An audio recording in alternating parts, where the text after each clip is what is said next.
Valley Club, we have yet another promo code for you. We have Blue Marvel's event coming up next week. Are you prepared for it? And we also have another Annihilation raid, the Omega version of it. It is all coming next week. We're talking about all of that in this video. And if you're ready for it, you know what to do, Valley Club. Find that like button and let's go smash it. And welcome back to the ValleyFlyin channel and this week's edition of your Marvel Strike Force Weekly News Update. We were out of town last week, but normally we do this every single week, keep you up to date on everything that has happened and is upcoming in Marvel Strike Force. Normally, there's a guest as well, but just really busy this week. So normally, hopefully everything's back to normal next week. Doing this on a weekly basis and with a guest. But if you get some value from the video today, hit that like button, hit the subscribe button, ring the notification bell so you know as soon as a brand new Marvel Strike Force video goes up. There's at least 6 of them every single week on this channel. But I guess first things first, let's jump in and take a look at the most recent promo codes. So this was from earlier this week. You probably already claimed this. If you have not, you have 8 hours as of me recording this. This is gonna expire Friday, October 31st at 1 a.m. So you need to claim this right now. It is expiring very soon, but there is another one that just happened from the strike spot, not from the strike spot. There was a trivia, I guess it's a trivia strike spot, but it is 789 and you can claim this. This one is taking a while to expire. This one's gonna expire Thursday, November 6th at 2 p.m. Pacific. And this is for some training modules and some supply credits. So let's go and enter these. Let's copy and paste this. 789, all spelled out, all caps.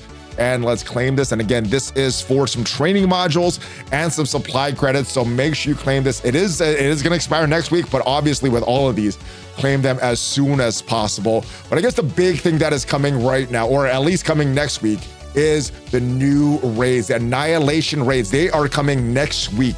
The big thing here, same thing as the normal Annihilation raids, but the Omega version is going to be harder, and it will require you to complete this 100% if you want the total rewards. Now, if we look at the last lane here, we do have some different requirements. Mystic for the last couple lanes here, this light pink one and this red one here, both require Mystic.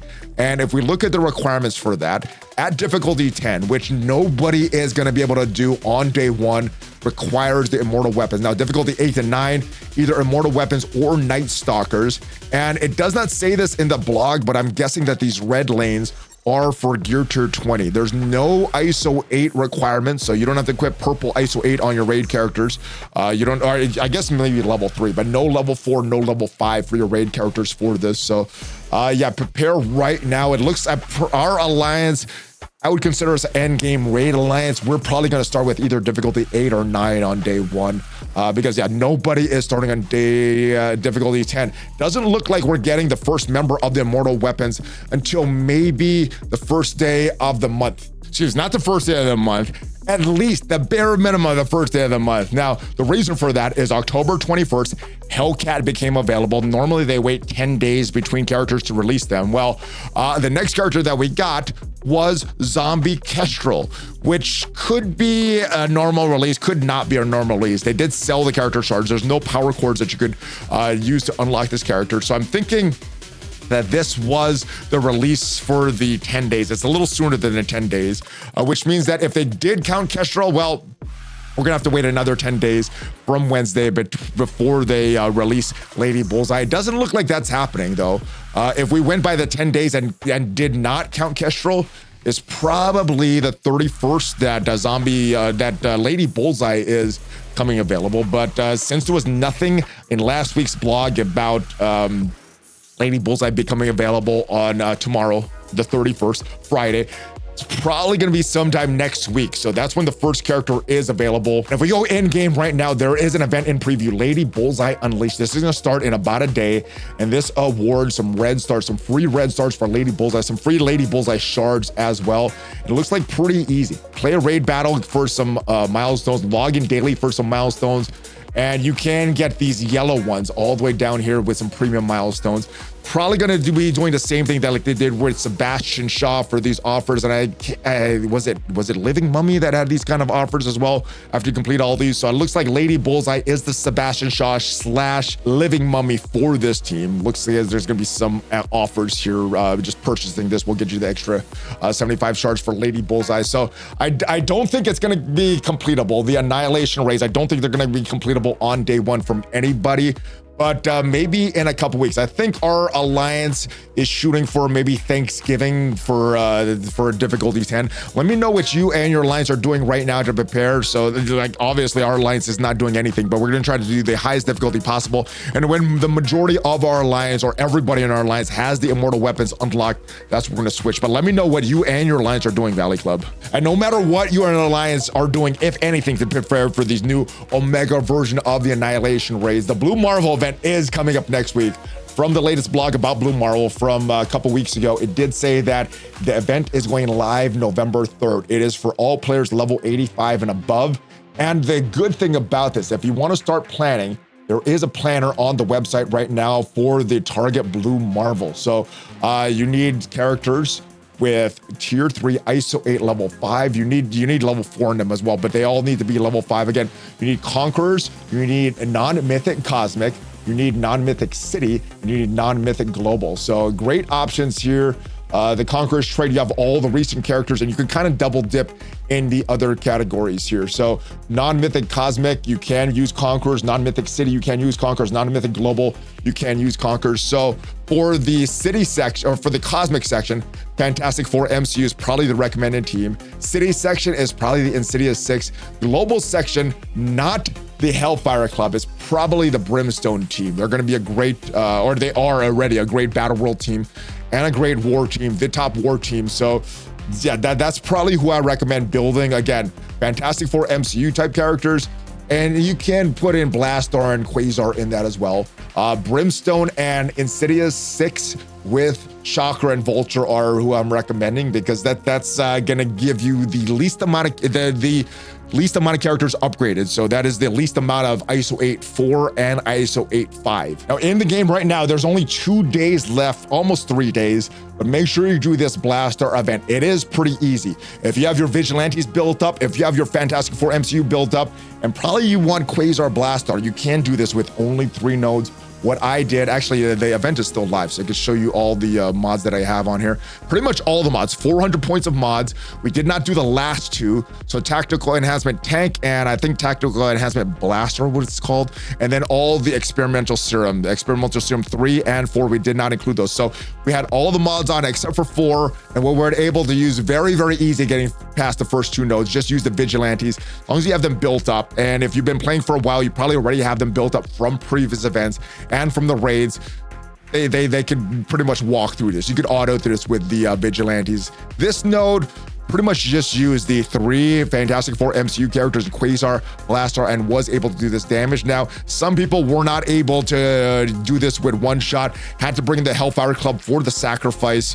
I wanted to try this on stream so you could do this with one shot, and we were able to do it with one shot, but a lot of people on stream were saying that they needed to use the Hellfire Club as a sacrifice. So if you're struggling with this, you can use the Hellfire Club. I did post a video the other day, so if you want to check out exactly what I did on this, check out the video previously. But other thing that we have going on right now, including the Blastaar event. So not just more stars for Blastaar. Oh, and one good thing about this, it is pretty easy. The devs did say that they were disappointed by the amount of red stars that were distributed for the Quasar events. Well, this Blastaar event, at least this 3rd one, is pretty easy. So hopefully it allows everyone to get a 7 red, 7 gold Blastaar by the end of this event. Again, you got almost 3 days left as of me recording this, so make sure you do this, because kind of like the Quasar event, as it repeats, it's going to be tougher and tougher to get more red stars and more gold stars for Blastaar. So hopefully you could do this right away. I would, even if you can't get all the milestones, get as many as you can, because it will be a little tougher once it comes back here. And then, all right, now let's move on to Zombie Kestrel, because she also had a release this week. Now, not a typical release, but I guess typical for the Undying team. Challenge section is not available unless you unlock Zombie Kestrel, but you can use this section here to go in. Now, if you want to get that unlock early, you would have to refresh nodes, and I don't like that you have to refresh nodes.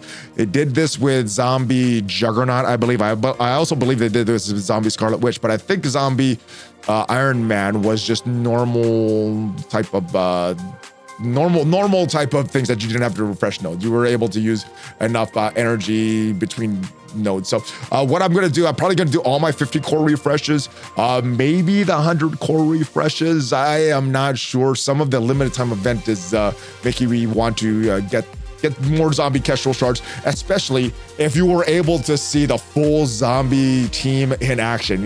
Did a video with zombie Kestrel full Undying team on the test server, and man, they smash pretty much everything. These guys are really, really good. This Undying team beat pretty much everything in war except for Brimstone, which is the meta war team. So Professor X, Odin combos, other war teams, Liberty, Absolute A4, some older war teams, these guys absolutely smash them. So if you want a great war team that beats pretty much every non-Brimstone team, this is it. Plus, Zombie Kestrel's kit is pretty fun in my opinion. I like that she has that silence there. She does some huge damage. You're getting a lot of bonus attacks with the extra Greg from Hela as well. So yeah, this is a great team. If you like war, like Crucible, they're gonna give you value in Crucible as well. So that is always good.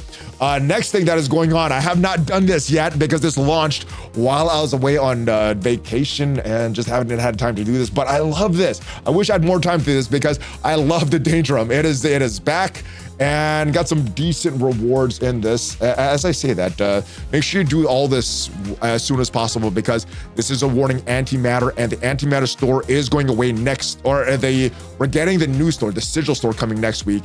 And then 1 week after that, so November 10th, this antimatter store is going away for good. So make sure you open all this stuff. Also, next week, we're getting our raid orbs going away. So where are they? They are in, I believe they're here. Let's see, the raid orbs. No, I think it was character shards. So the raid orbs already went away in there, but the blitz orbs, open this stuff. Open all your normal blitz orbs with your blitz orb credits, and then maybe use some supply credits as well. I think I'm gonna bring mine down to about 5 million supply credits, and hopefully that's enough for everything else in the game. So I am gonna spend a little bit more on this. Probably Sunday, I'm gonna spend the rest of this. So if you want some gold, make sure you claim this stuff. Actually, you know what? Let's not wait till Sunday. Let's spend about 3,000 or so. Yeah, 67. Yeah, 3,000 would be good.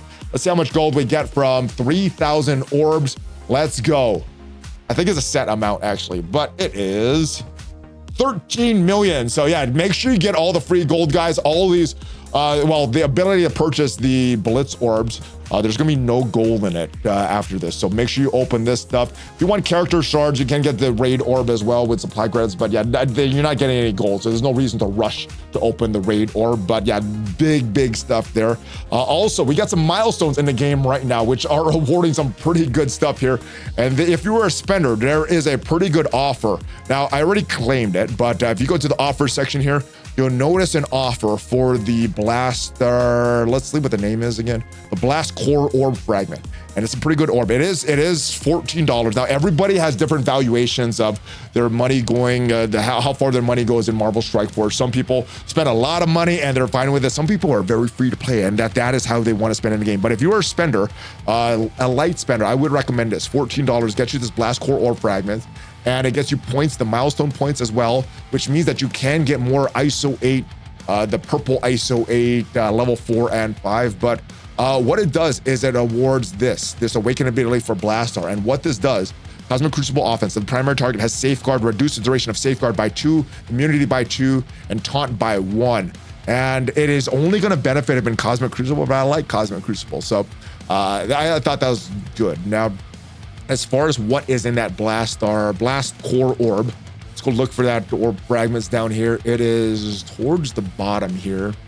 This is also a good orb. If I guess it's only for spenders though, so never mind about that. Yeah, but the Blast Core Orb, in this, you have 7 million gold, you have a full basic ability, awakened ability for Blastaar, and 300 L4 training modules. So for me, that was worth $14. If that's also worth it for you, don't miss out on this. If it's not worth it for you, then don't worry about this and just keep grinding. But if you're a spender, this is something that you want to miss. Also, there is a great deal for some Scarlet Witch shards. Now, I did buy that already, but it is $2.99 in the store for Scarlet Witch shards and 2,000 power cores. And just the power cores, even if you have Scarlet Witch at 7 stars, just those power cores alone, I think make it worth that offer. Like I said, I already purchased it, but this is a screenshot of 2 million gold, 50 zombie Scarlet Witch shards, but just for the power cores. For me, the valuation of power cores is $1 is 100 of these. So this is way more than worth it. In my opinion, this is worth like $20 for the power cores you get. But again, everybody has different valuations on items in the game. So those are two things. If you're a spender, I would definitely consider. All right, and there's only a couple more days of this event, but don't miss out on this. It is the vampire zombie event in the game right now. I was a little confused by it. But if you go into this Undying Rampage here, and then go to this Unstoppable Undead, there's 3 of them. To go to the middle one with Juggernaut, and then go to the challenge section, not the highest level here, you will see that some of these nodes award both the Zombie Orb Fragment, and it also awards Vampire Orb Fragments, both of which will get you points for the Alliance event. This last node here also gives a little more Zombie Orb Fragments. Personally, I think the Zombie Orb Fragments are a little more valuable because you can farm all the rest of the vampires. And with the introductions of the Immortal Weapons, it looks like the Night Stalkers, the vampires, are kind of going out of fashion. So zombies are probably the better one. Let me know what you and your alliance are doing for this. But yeah, this node here, 1-3, has both fragments here. I'm assuming this one has some more of these zombie fragments here. So yeah, spend your energy. You can spend it a lot or little. The orb itself isn't that great, but the Alliance milestones are really good. We have 2 of them going on right now. The zombie one gets you this milestone. The vampire one gets you this milestone. Some pretty good milestones. There is about a day left. So if you're like myself and see that some of your alliance has not participated, I'm not going to show you which alliance members have not participated. But if you're like myself, get some of your alliance members to participate. This Blood Rain one, not as valuable. You're getting a lot of vampire shards, which are good characters, but again, like I said, the Night Stalkers are being replaced by the Immortal Weapons, so not a lot of value. But this one, we still have some zombie Scarlet Witch shards, who personally I still don't have at 7 gold stars yet. Also, last but not least, I want to talk about the web playable. I have had a great time on web playable, but beware. There are bugs. There's crashes in Cosmic Crucible. There's crashes in War, and if it crashes, you're not gonna get your energy / attempt back. So beware playing on the web. Hopefully they clear up some of the stuff some of the issues that are there. Like I said, it's been a pretty smooth experience for me. My biggest challenge has been loading, but others have had issues. So beware. Don't waste your energy. Don't waste your war attempts and all that stuff. But that's it for now, Valley Club. Big things coming up next week to prepare for Blue Marvel event and the Annihilation Raid Omega version. Plus, probably some other stuff we're going to find out in tomorrow's blog post as well. And if you got some value from the video today, hit that like button, hit the subscribe button, ring the notification bell, check out some of the other videos on the channel, and I will see you guys next time. Now, if you want to see the only 10 teams that you need to win right now in Marvel Strike Force, check out the video up there. Have a great rest of your day, guys. Thanks for watching. Hulk fist bump. ValleyFlyin out.